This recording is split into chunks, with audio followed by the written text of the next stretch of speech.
Valavarkar lecture series.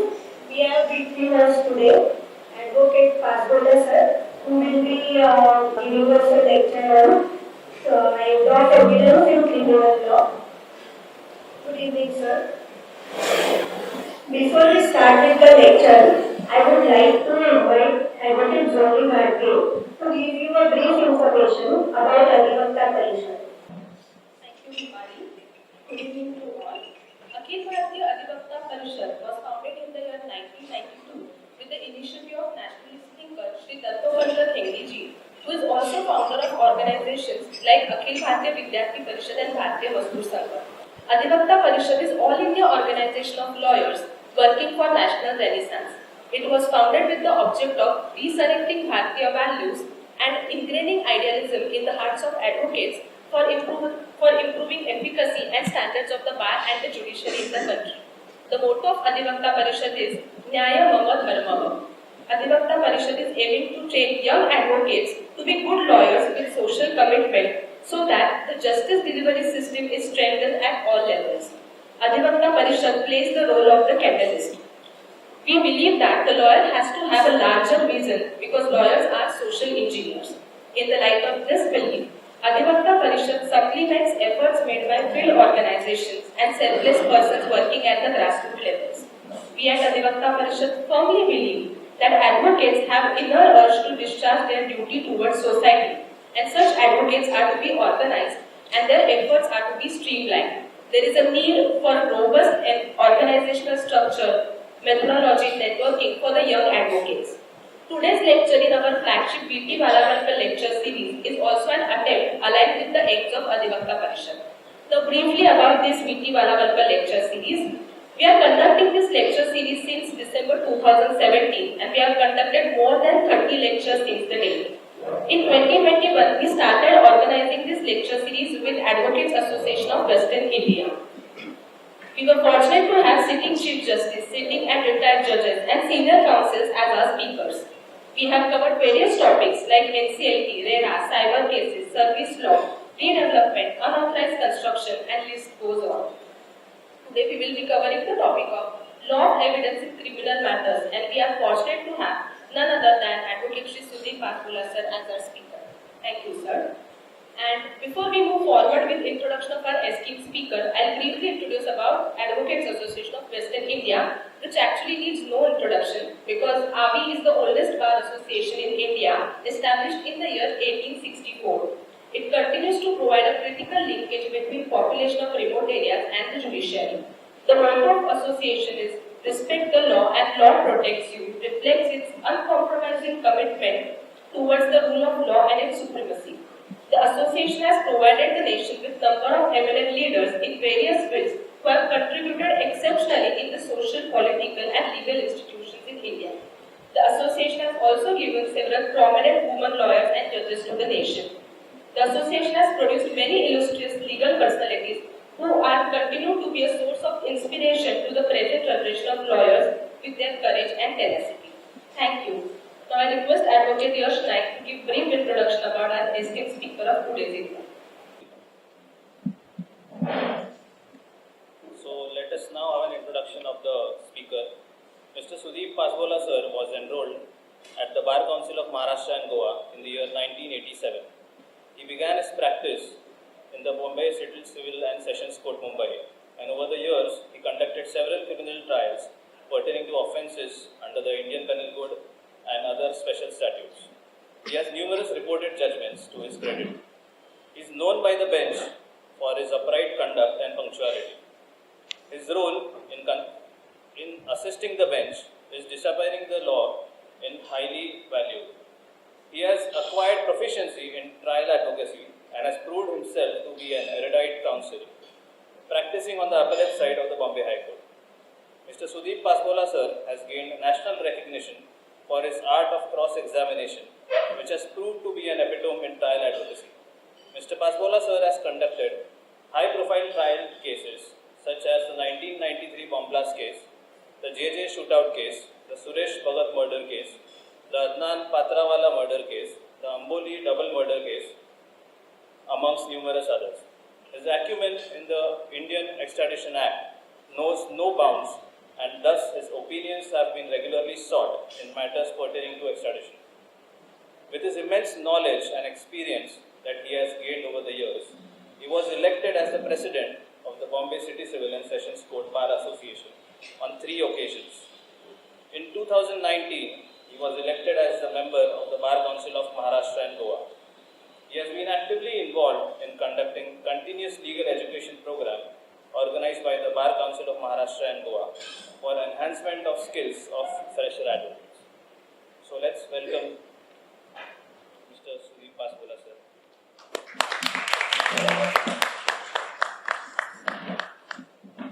I would now like to request Advocate Sriram Kulkarni sir to felicitate Advocate Pasbola sir. Thank you. Wonderful.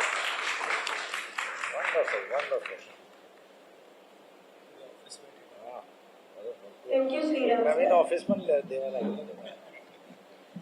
I would now like to request Advocate Pasbola sir to begin with his lecture.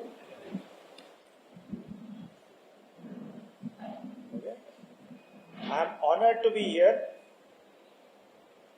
I thank the Adhikatta Parishad for inviting me to give this lecture in this forum before you.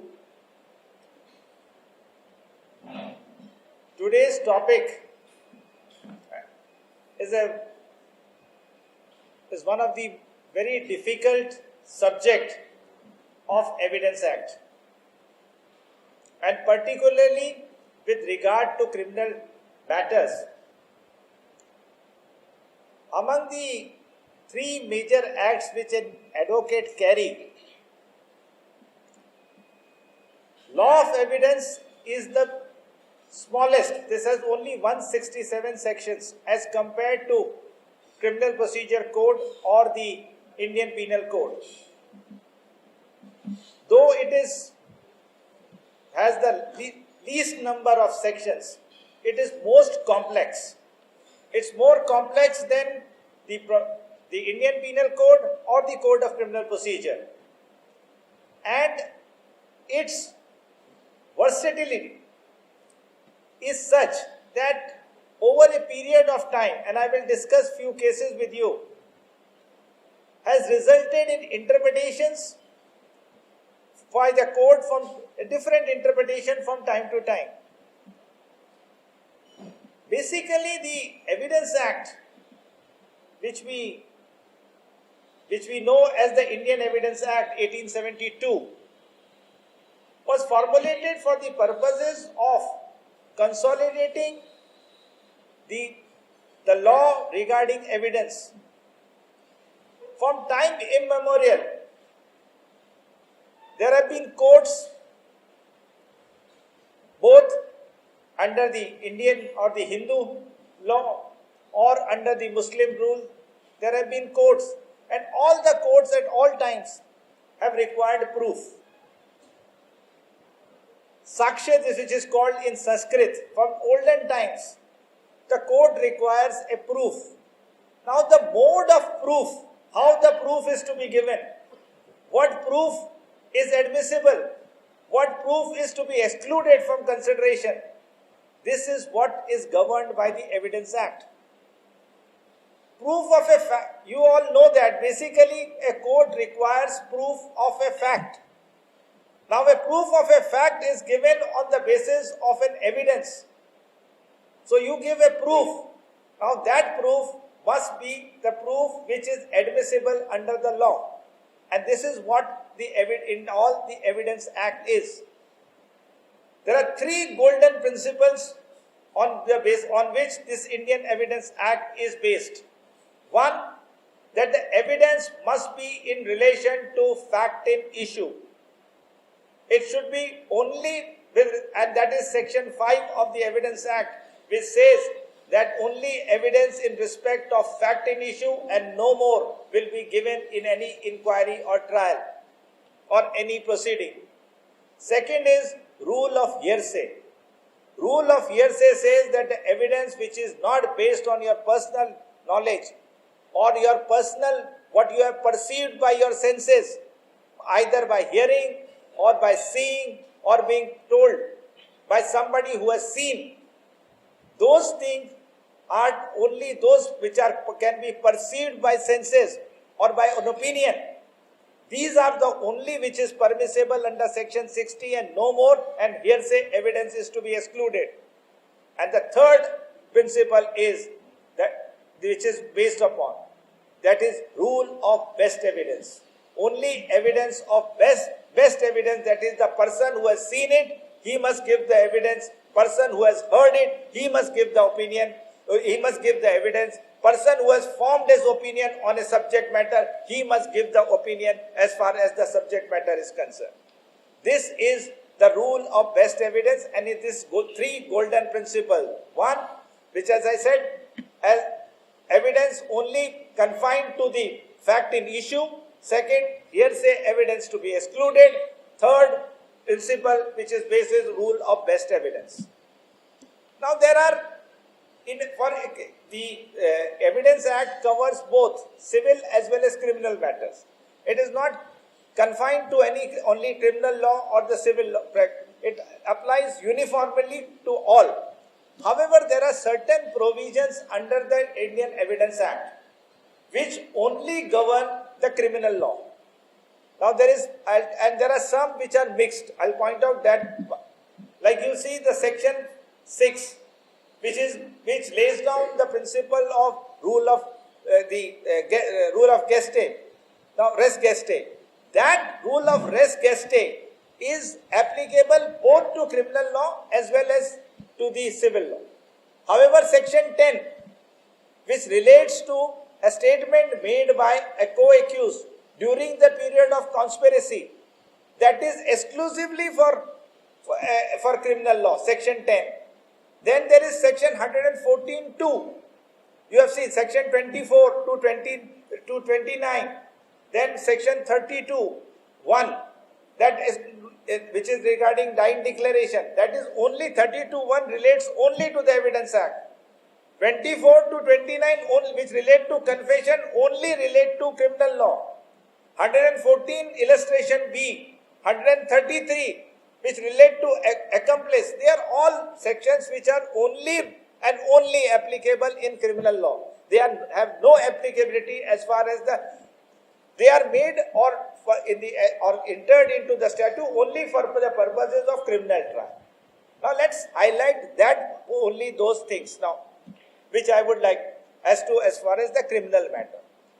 Now, as compared to the fact in issue or the issues which are framed in a civil matter, in a criminal matter there is always a charge, and a charge is also relatable to fact in issue. It is got bearing with the fact in issue only. So what section 5 provides, that evidence will be given only in respect of fact in issue. So all evidence which is not covered by fact in issue cannot be led before the court. Now, my emphasis is because most of you may be practicing in the appellate court or in the Honorable High Court, where appeals are entertained. Now, appeals are won and lost many a times on exclusion of evidence. If you are able to point out to the court that this evidence is not admissible and is required to be excluded from consideration, you can succeed. So it depends upon how much of the evidence which the prosecution has led during the trial is excluded by virtue of not being admissible. So therefore, the fact in issue, I am talking of section 5, which speaks about giving that evidence will be given only in respect of fact or confined to the fact in issue and not anything more. That must be always upper in your mind. You must be alert as far as that is concerned. Now the fact in issue which we are speaking of, this is also equated with relevant fact. Now relevancy, which we see from section 5 to 16 of the Evidence Act, if you see, section 5 to 16 speak about relevancy of evidence. Now, an evidence may be relevant, but it may not be admissible. But whatever is admissible or what is there, there is a presumption that it is relevant. But it is not other way around. Therefore, the important thing is to note is that the Evidence Act speaks about relevancy. It doesn't speak about admissibility of the evidence. It speaks about what is relevant from section 5 to 16. Because 17 onwards come the admissions. So 5 to 16 speaks about relevant section. Now in 5 to 16, what are more important sections are section 6. Section 6, which as I said, lays down the principle of res gestae. Now res gestae, the principle is very sick that whatever it was said or done at the time when the offense was committed, there is an illustration given in that section 6. If you open the book and see the first illustration to section 6 itself says, whatever was said or done by the bystander at the time of commission of crime becomes irrelevant. Now section 6 is an exception to the rule of hearsay. Which hearsay, the rule of hearsay says that whatever is heard will not be excluded unless it is within your personal knowledge. This is what the rule of hearsay in principle says, that whatever is said by the other person is because the person who has said, he must come and depose before the rule. But section 6 is exception to that rule. But then there are 2 points which are, as far as section 6 is qualified by 2 things. That even if for allowing hearsay evidence to be admissible under section 6, it must be spontaneous or contemporaneous with the record. There should not be an interval which would give or time to manipulate that evidence. Therefore, section 6 of the Evidence Act is circumscribed by 2 these conditions, that it should be contemporaneous and it should be spontaneous. So that spontaneity gives, because since it is coming from the mouth of third person who is not before the court, therefore the court insists upon the spontaneity, that it should come immediately. If there is even some time, if you go through the Evidence Act and the judgments under section 6, you will find that Supreme Court in many of the cases have disallowed evidence as hearsay and rejected that evidence as hearsay merely because there was some time interval, not very long interval, but even very small interval, which could have permitted or would have allowed the party to concoct evidence. So the question is always that if the principle of res gestae is to be applied, then it must be done at the very early stage, immediately at the point of that evidence. It should not be that after months together or days together, or if the person comes and says that so and so thing had happened in my presence, or so such and such thing was there. That would be not admissible under section 6. So section 6, as I said, principle of res gestae. Then the next important section is section 10. Now section 10 is what we say is a statement made by a co-collaborator or a co-conspirator during the time of the conspiracy was in force. Till that, whatever was said and done is binding on the other person also. Now that is what section 10 implies. Now section 10 is also has got, it is circumscribed. It is not open to that every time that the conspiracy, that even after the conspiracy something is said, that would be binding upon the co-collaborator or the co-accused is not. The moment the conspiracy comes to an end, or the act for which the conspiracy was initially initiated, or when the compromise, the agreement came place for a conspiracy to commit an offense, that when that act is achieved or act is done, and the conspiracy would be deemed to have come to an end. So thereafter, whatever is said or done by the collaborator or the conspirator, co-conspirator, would not be binding the other accused. But whatever was said, done, or during that period of time when the conspiracy was subsisting, then that would be applicable to the co-corrupt also. This is the principle laid down in section 10. Now I'll give you an example of what is section 10 is, what is it. Now if an offense is committed by an accused, say, because for conspiracy you require minimum 2. So there would be more than 2 or more than 2. Now one person, after the conspiracy is said to commit an offense of murder. Once the murder has been committed and thereafter the accused have dispersed or gone to different ways, then whatever is done or said by the co-conspirator will not be binding upon the other conspirator. Suppose the accused goes and makes a confessional statement or extrajudicial confessional statement. Now, judicial statement may be applicable and as far as section 30 is concerned, but that's a different aspect. Otherwise, this part of it will not be admissible, will not be binding by virtue of section 10. That relevant, that what is that because the conspiracy has ended, once the conspiracy has ended, the bond between the accused and co-accused ceases to exist, and thereafter whatever said and done is an individual act of the co-accused, it will not bind the other accused. This is the principle of section 10. Then there are other provisions, section 17, which relates to admission, but section admission is, as I said, not very confined only to criminal law, it is applicable universally as far as the others are concerned. Even the principle of res gestae, which I spoke about section, is applicable as far as the civil matters are also concerned. Then there is a provision which we covered from 24 to 29, that is with regard to the confessions. Now, confession before the police officers are excluded under 24. Confession procured by any inducement, coercion, threat, they are excluded under 25. Confession made by before the police, they are excluded from the only exception is section 27. The only exception, that is section 27, which is based upon doctrine of confirmation by subsequent facts.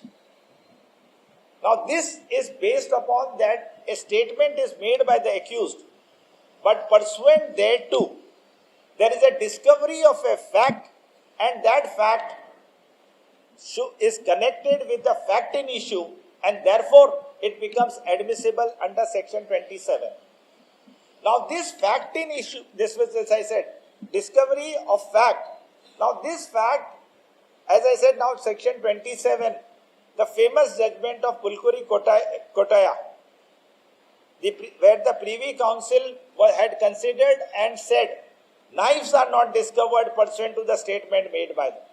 It is the knowledge of that knife being hidden somewhere that is discovered pursuant to section 27. So section 27 does not relate only to material facts. It also relates to the mental fact. Therefore, it is not to be equated only with the object. An object may be discovered pursuant to the statement made by an accused person, but that object may not be concerned with the fact in issue. Then that is not a discovery within the meaning of section 27. Because ultimately, if a knife is discovered, the knife must be shown to have been connected with the offense. If the knife is not connected with the offense, it's not a discovery under 27. So therefore now as I said, section 27. Now section 27 for some point of time and for many years, this was equated with fact in issue. Though there was Pulkuri Kotaya's judgment was there of Privy Council, but Supreme Court in many cases went to the extent of saying that's only a discovery of a fact in issue or a subsequent fact. So the doctrine of confirmation by subsequent discovery of fact was limited to an object. But later on, this was explained in many judgment now which is the set law, that it is not relatable or related only to the object, but it also covers the mental aspect of it. So an object which is hidden, an object which is concealed, though it may be in an open place, though it may be a place which is accessible to all, but the place, the fact that it was hidden, it is kept in this, which is the mental element, the knowledge of that is made admissible under section 27. So this is what is section 27 briefly is, because section 27 is one of the most abused section in the Indian Evidence Act, because police invariably makes a turns the recovery into ordinary recovery into discovery. So even the articles which are found at the spot, they are hidden, and then the accused are found and those are planted on the accused person. This is a even the courts are aware of this fact. Therefore, that evidence of discovery by itself is not a substantive evidence, or the discovery by itself is not as evidence which is enough for the purposes of holding a person guilty of an offense. You require for much more evidence, some substantive evidence, than only the evidence of discovery for convicting an accused person. So discovery of fact, though under section 27, it's not a weak piece of evidence. It's an admissible piece of evidence. It's an evidence which can be reckoned against the accused person, but still the courts do not implicitly rely upon that discovery, knowing the fact that these provisions are open to misuse by the police. Then, after 27, the most important section which a criminal lawyer comes into is section 32(1). Statement made by a person who has in connection or to his death, or any of the transaction which is related to his death. Now they become admissible by virtue of section 32(1). So 32(1), the statement made, which is, as I said, that it may be a statement with relating to his death, it may be relating to any of the transaction which resulted in his death. So these are the questions which are made admissible. So it is based upon a principle that a dying man does not, though that it is based upon the principle that a dying man does not lie, and he would not spare his actual assailant and implicate a false person. But that principle, I do not agree with that principle, because I have conducted cases, I have seen cases where even the dying man has implicated his enemies or persons with this thing, and this is in and out, these things are happening. So it's not so much so that what was in the olden times, because the standard of persons of olden times was different than the present times. Those persons would not implicate their enemies, but today even a person would not feel shy of implicating other persons. Even if one person has assaulted, two persons assaulted, you exaggerate, you implicate everybody, all. So these tendencies are very common. So now 32(1) does not, now as I said, the basis for that was 32(1), that the confession, that the dying declaration becomes admissible by virtue of 32(1). Now it may be relating to his death. He may say X had shot me or Y had stabbed me. That is directly relating to his death. But there may be a statement made by him to his wife or to his friend or to his brother that I am going with X person.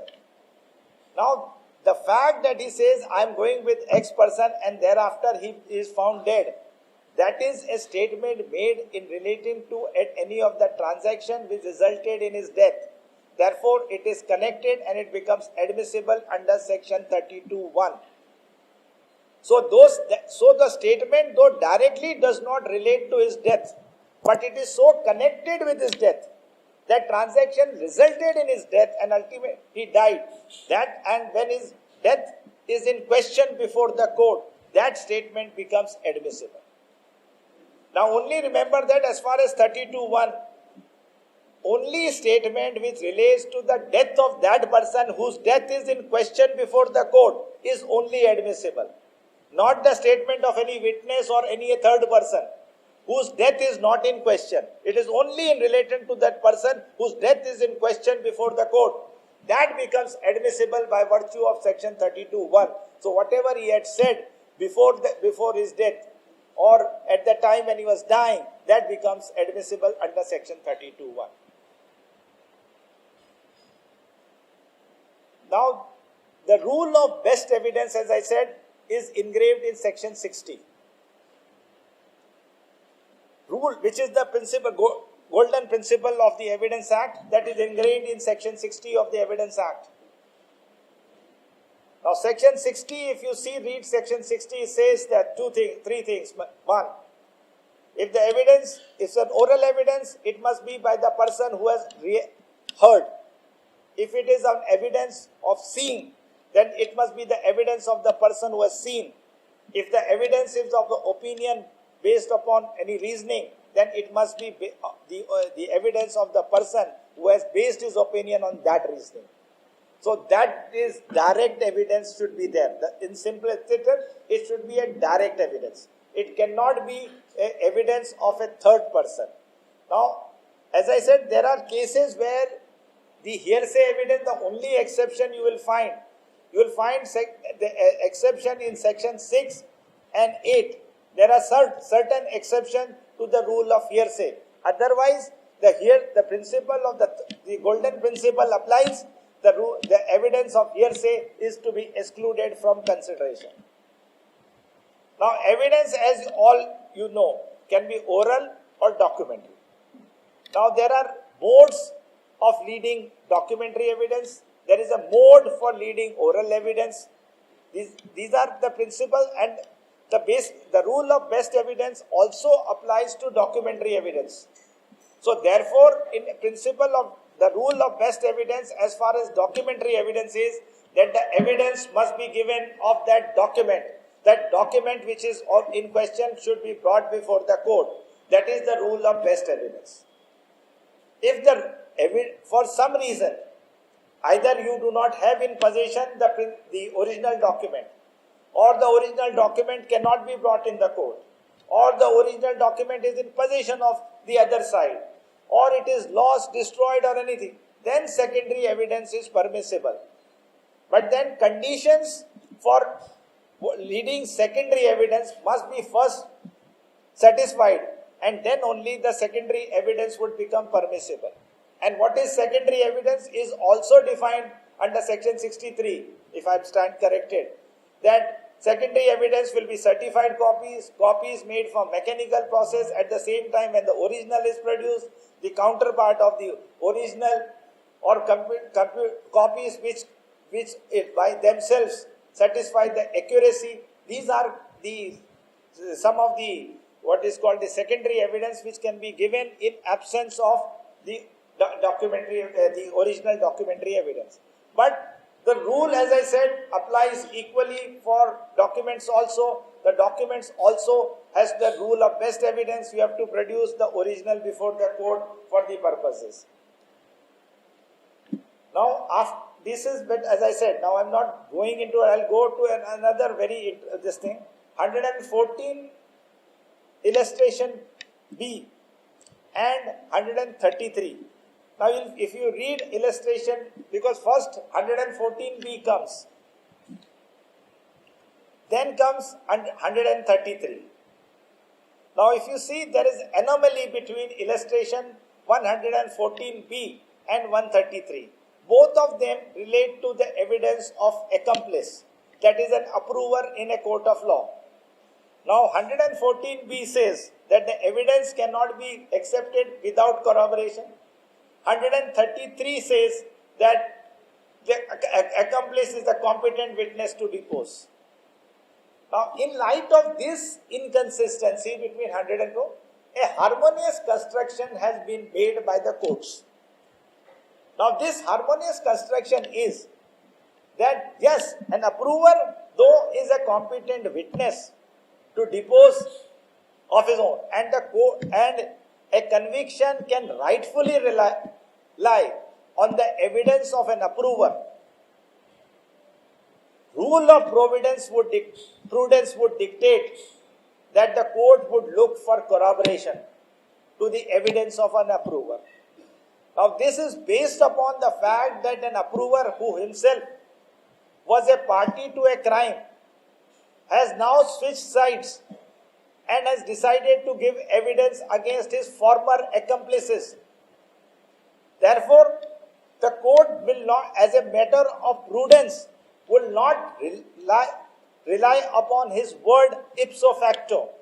There has to be corroboration. The corroboration must come from some independent material.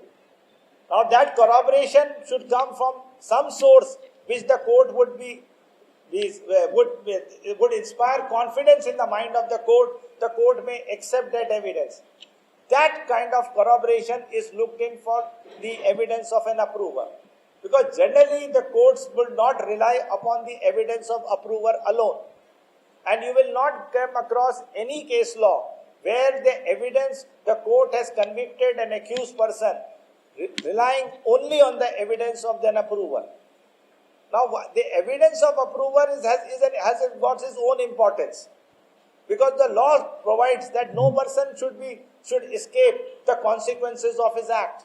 So, if a person commits murder and there is no evidence, then the court can rightfully tender pardon to one accused and make him an approver under 306 or 307 of the Criminal Procedure Code prescribes the provisions under which the pardon can be tendered to an accomplice.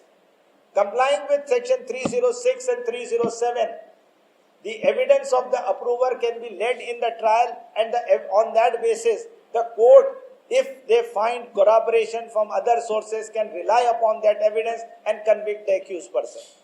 So this 114, as I say, illustration 114b, 133, 24 to 29, 32(1), section 6, section 10, these are which are very much applicable only as far as the criminal trials. Though, as I said, section 6 has got applicability in the civil matters too.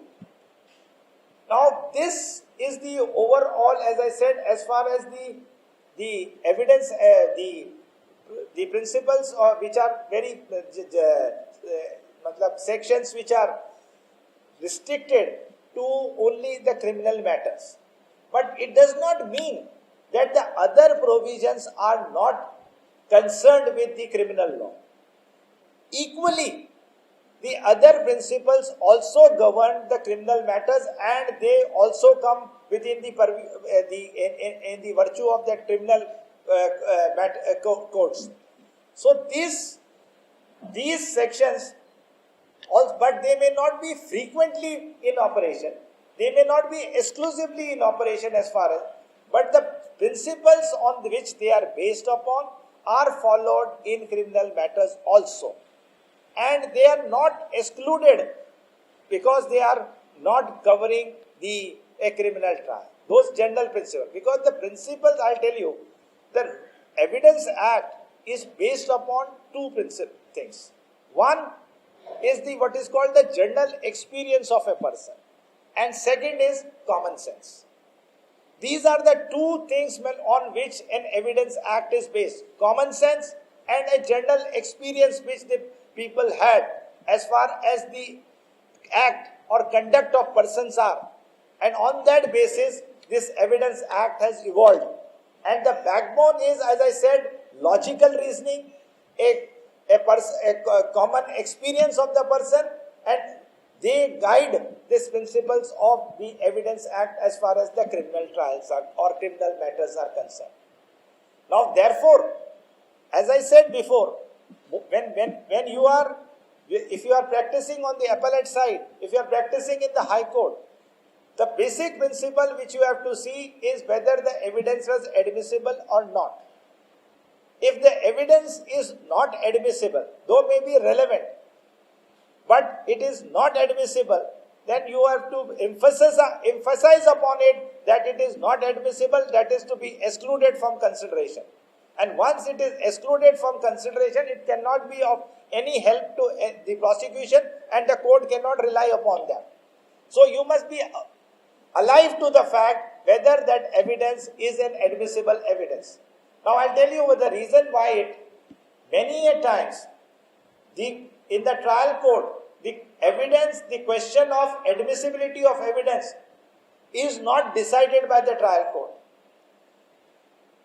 Before 2022, we had the law of Bipin Shantilal Panchal, which said that the court should not be bogged down by these making decisions on these small points as far as the admissibility is concerned, and they should be taken into consideration subject to final at the time of decision at the final hearing, and they should be taken on record. Now what would happen was that evidences which were inadmissible, they were also they were taken on record, they were marked as exhibits, and at the fag end of the trial, everybody, both the prosecution, the defense and the court, all will lose sight of the fact of regarding those objections were taken. Either the defense may not press for those objections, or the prosecution may not explain why they are admissible, and the courts would also overlook that and they would become taken as evidence. But then when you come in the appeal court, when you come before the court, the first thing that you see is, alright, look, this was whether I had taken an objection, but this objection has not been considered. The evidence has been taken as admissible and the court has relied upon it. These are things which are then looked into. Therefore, as I said, be alive to the fact of admissibility. Now, rule admissibility, as I said, is all governed by the Evidence Act.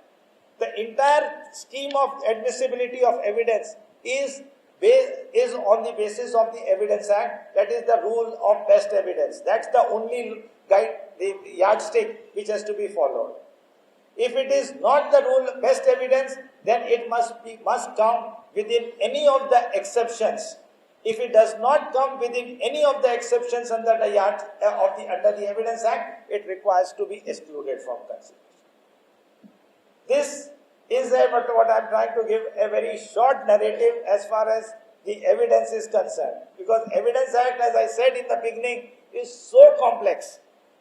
It is though very few sections, and the language of the Evidence Act is such that it gives rise to many different interpretations, and therefore the most complex issue as far as all the major acts are concerned is the Evidence Act.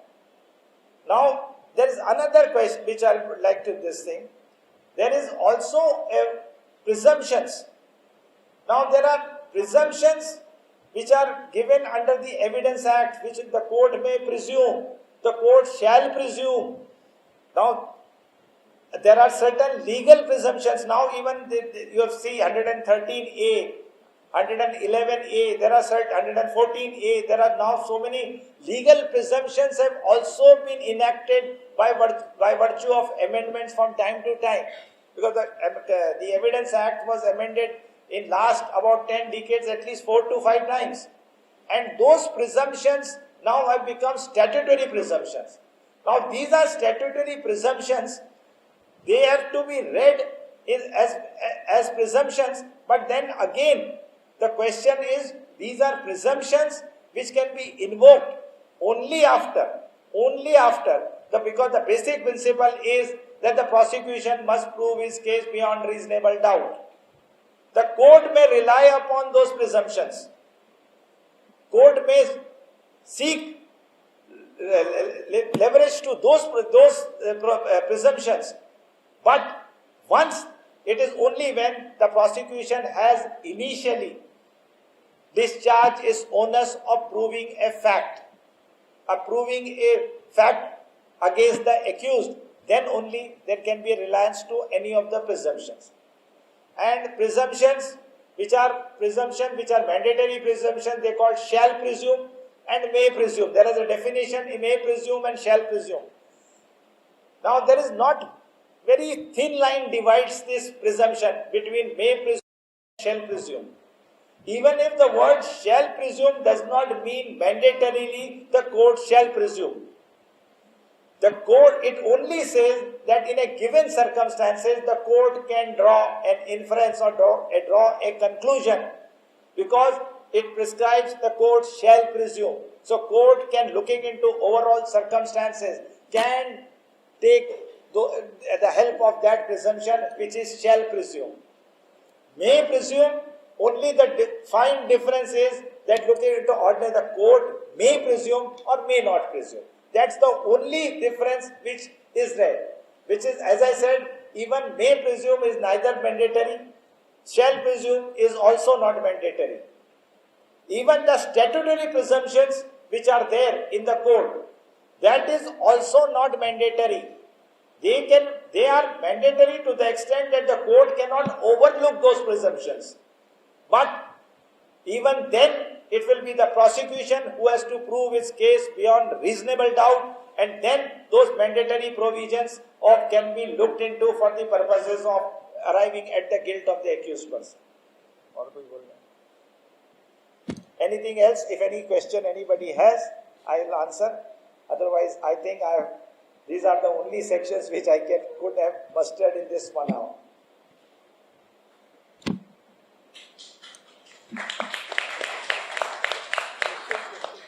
If anybody has any question, please.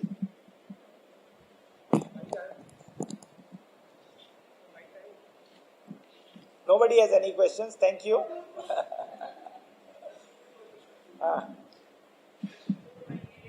Yes.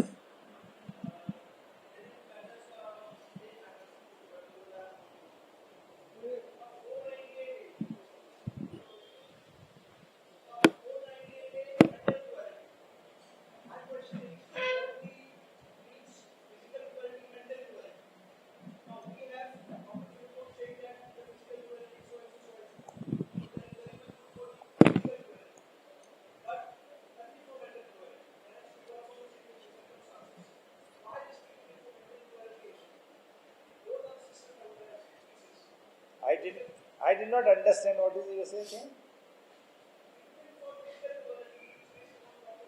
Correct. Mental cruelty, I tell you, even mental cruelty can also be based upon medical evidence. Person may, because of mental cruelty, may go into depression or may try to commit suicide, try to do something. There can be based upon medical certificate. But mostly or largely, you are right, it will be dependent upon the evidence, oral evidence of the witnesses, who would say that the person at that relevant time was in the depression or had expressed her some kind of anguish or pain or something, or was seen in distress. That will depend upon that oral evidence.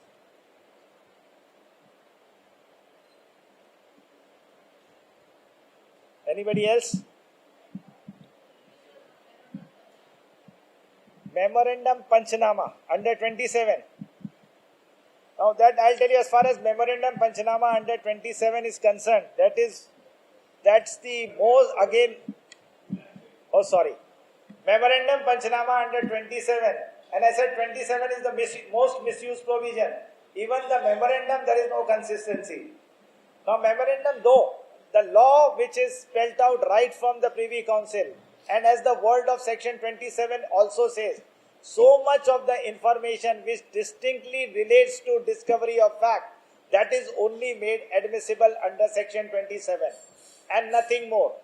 So a fact. Now what happens is, when the court is recording evidence, court says that the statement is so abrupt, statement is so short, that I cannot decipher a proper meaning as to what was said by the accused person.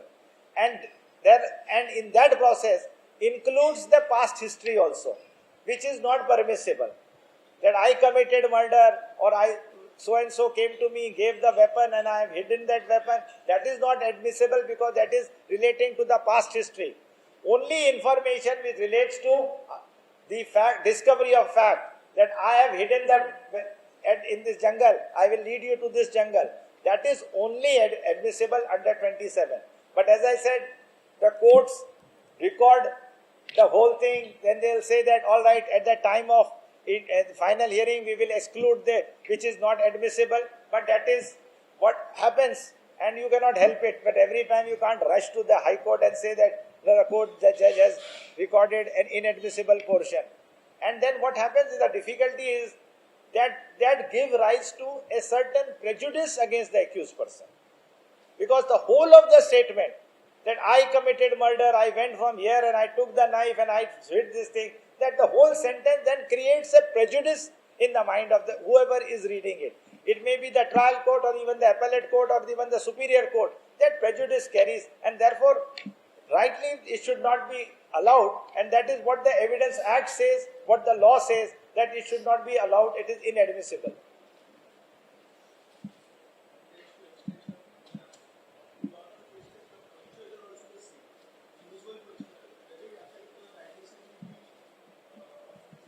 Unfortunately, not now. Unfortunately, now you have judgments of the court saying that mainly because the witnesses are frequently being used as a punch witnesses, they cannot be termed to be stock witnesses or witnesses under the thumb of the police. Because again, this is based upon common experience that ordinary person is not reluctant to come to the police station or to help the police. Therefore, the police has to take help of only those persons who are ready and willing to. Unless you can point out from the evidence that the pancha had some animus or had some connection with the police officer and was particularly acting on behalf of that police officer, then that can be excluded from consideration. Merely habitual does not survive. Of course, though we cross-examine day in and out, we argue day in and out that he is an habitual witness, the court will consider that fact, but no court these days completely overrules or discards that piece of evidence only because it is by the habitual pancha.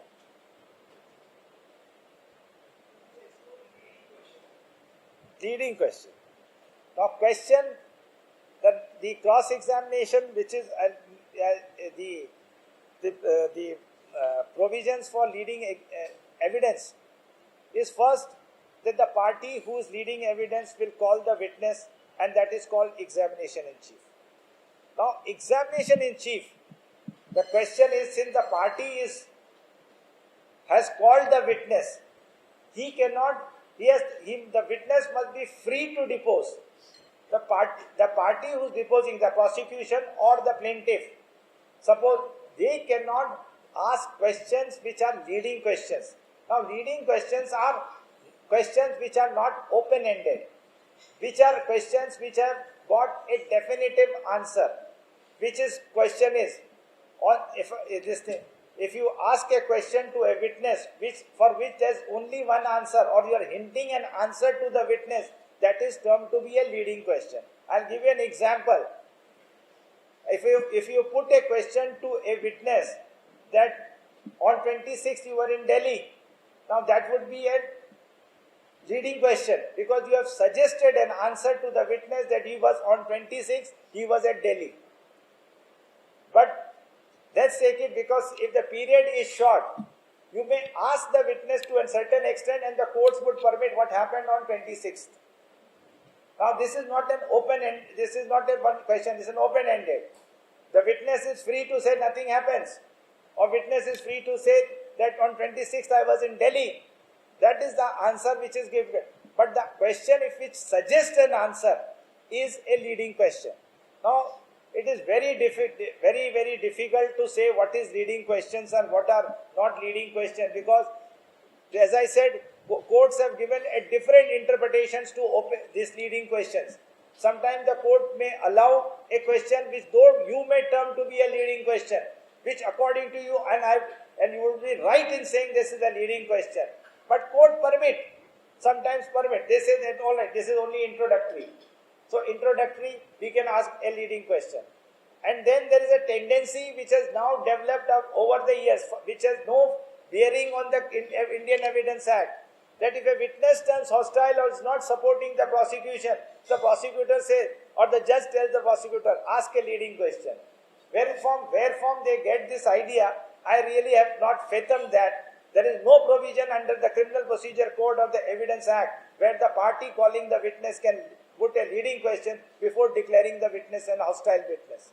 Only when the witness is declared as a hostile witness, then only the party who is calling him can put a leading question. Because leading questions are put in the cross-examination. And in cross-examination, there has to be only leading question, no open-ended questions. It has to be, you must lead the witness to a definite point. You cannot ask, where were you on 26th to a witness in cross-examination. That has to be asked in examination chief. In cross-examination, you will say you were in Delhi on 26th, because that is where you are trying to lead the witness. So, leading question will always come in cross-examination. Yes. Yeah, you are audible.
Read 227 of the Criminal Procedure Code.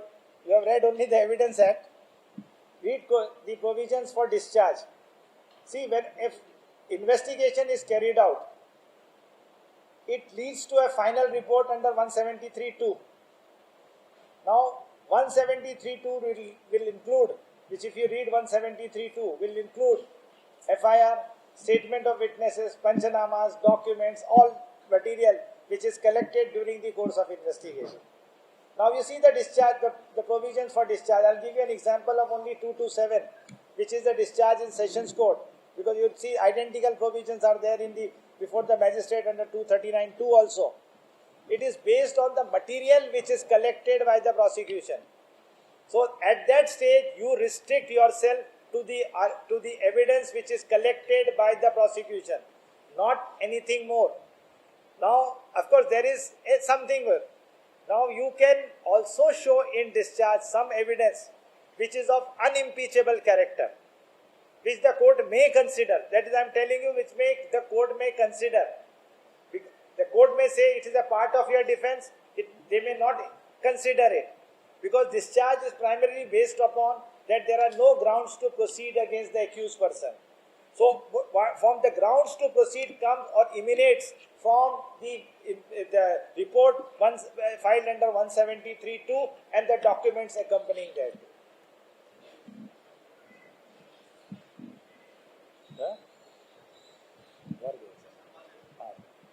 Anybody else? I'll say. Now, as far as last seen theory is concerned, this is one which is commonly used by the courts. Though last seen theory is an admissible evidence, is an acceptable evidence, and on the basis of it, conviction can also lie. But rule of prudence again will dictate the court as a part of appreciation of evidence. Under section 3, that while appreciating the evidence, the court will rely not only on the last seen theory, but also, which is some other evidence to connect the accused with the crime. Because ultimately, last seen is only one piece of circumstance. And the law of circumstantial evidence, as all of you must be knowing now, is that there must be a complete chain, and that chain must irresistibly lead to one and only one inference regarding the guilt of the accused. It should not be capable of any other explanation. Therefore, last seen theory is considered to be a little weak piece of evidence, because it can be explainable. You may and I may be together for some time, but then afterwards we may depart. We may not be together. There may be a short duration of time before the other person is killed or murdered. But however short that period may be, still there is a room for people to depart or go in a different directions. Therefore, last seen together, though a very clinching piece of evidence, very strong piece of evidence, that is not considered sufficient for the purposes of arriving at the conviction or arriving at the guilt of the accused person.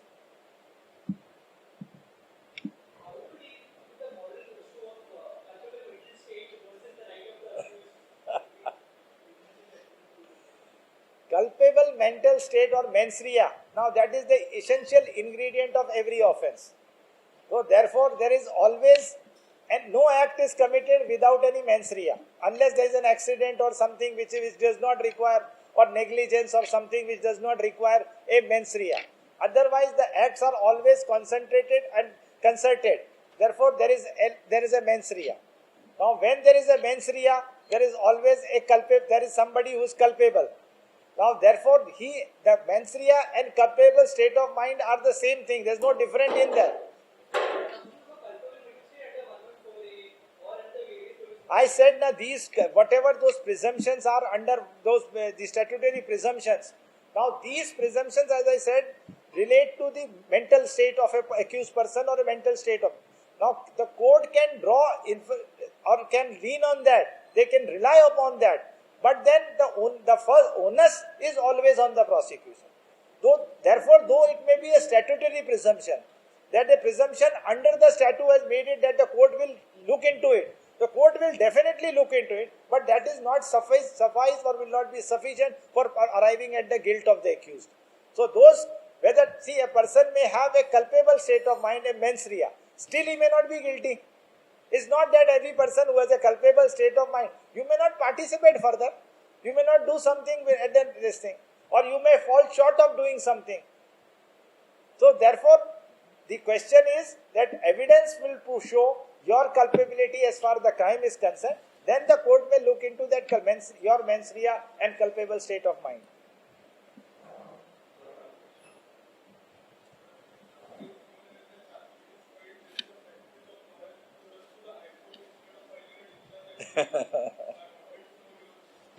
Which ask Justice Gadkari, he will tell you. go for discharge. Once charge sheet is filed, the courts are very reluctant to this thing. But it is not the law. The law of says that even if charge sheet is filed, still you can come for questioning before the High Court. But the High Court, since they say there is an alternative efficacious remedy available in the form of discharge, therefore please exhaust it, come to the High Court if it is rejected.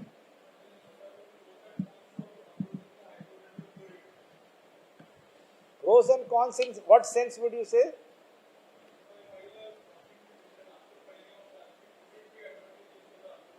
No, I don't think there is anything advantageous by filing a quashing petition. If the petition is entertained, yes, then the court may pass an interim order staying the proceedings before the court. But these are rarely done. So, in this time now, whenever there is a charge sheet, the better option I would suggest is go for a discharge rather than coming here, then being told by the court, all right, your all options are kept open, all contentions are kept open, go back to the court for discharge. That is again, then that is time. But if you want to kill time, yes, that can be done. And you have to make money also. Advocates have to make money. You will not say no to anybody who says the client comes, says, file a discharge. Yes, we will file a discharge. The client wants it. He does not want to hear your opinion. He wants to hear the opinion of Lordship. So let him have an opinion of the Lordship.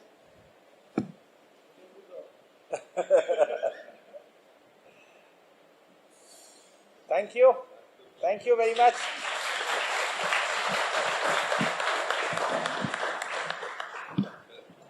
Thank you, Advocate Pasbola sir, for a very informative and useful lecture. I would now like to request Advocate Sriram Kulkarni sir to deliver vote of thanks.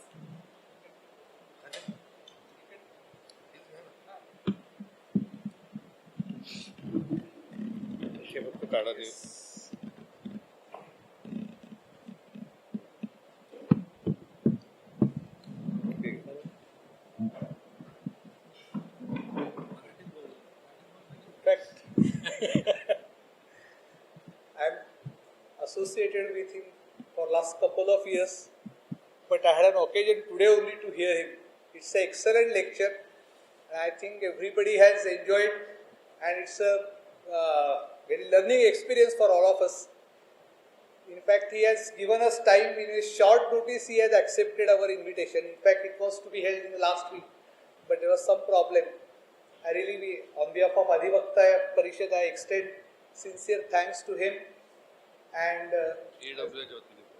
on behalf of AWA. on behalf of AWA also, as well as Adhivakta Parishad, I extend a sincere thanks to him and to all the members present here and the arrangements made by the Avi.